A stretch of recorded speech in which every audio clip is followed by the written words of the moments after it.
Wari asi paisa yamna paiba businessman amagi warini. Mahaki machanupa ama leirame. Machanupa du maka yamna talame. Thabak karemta tawni haiba khangamde. Adubu businessman duna magi machanupa du mathau masak khangba responsibility loba ngamba mi ama ohenba pamame.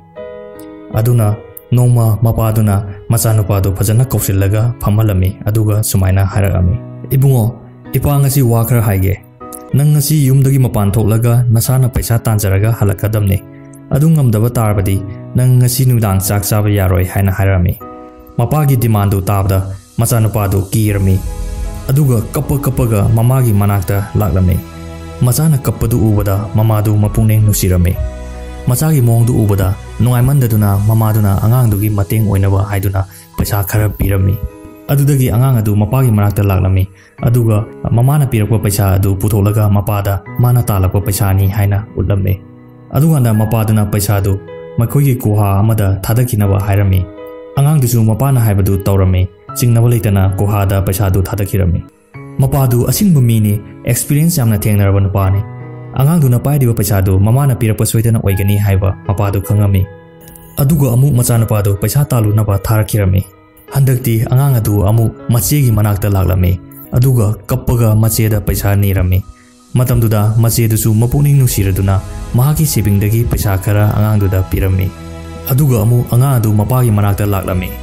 Angangduna paidiba paisa adu machedagi laurakpa paisa ni haibadu mapaduna khangami.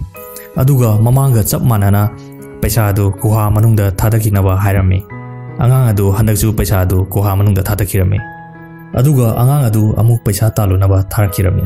Handakti angang adu upai leitabadagi market ta thoklaga thabak thiba tarakirami. Aduga angang adu market ta thoklaga thabak thiba laklami. Aduga na nakandagi pot yonbi nupi amana angang adu korokirami. Ibungo aigi potsi amta asibongda thangbiyo ai nonda lupa cham pige haina samaina hairaklami. Paisa paiba imungi macha oirabasu upai leitabana thabak tu toba tarami. Madi hanadagi thabak kemta torpa misinate aduna thabak tu loirakpa matamda mahak yamna warami. Makhongsu yamna choktarami. Maksam amadi makhwangsu yamna narami. Aduga yamna wana mayamda halaklami. Aduga magi phangakpa paisa adu mapada utlami. Matamdudasu mapaduna hanaga chap manana paisa tu kuhada thadakinaba hairaklami. Aduganda angang adu mamitta pirang koirami. Aduga mapada sumaina hairai. Baba, ai isa pumbasi hojipau naba phatri. Khwangsu hojipau nengba yadre. Aduga babana paisa si kuhada thadakinaba haiba.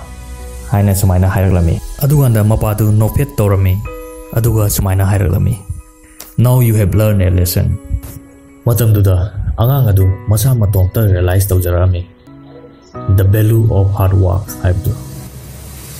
Warisina haribasi karino haragadi. Aikoina thabakki awaba phajana masa khangpa matamda thabaktagi phangakpa magi mahai adu adugi value ahoina phajana khangani haibani. Aduga amana aikoina yamna warakpa timing da upai sulai lektaba matamda aduganda aikoina punsigi yamna maru oiba lesson kaya ama aikoina tamhawi haibadani.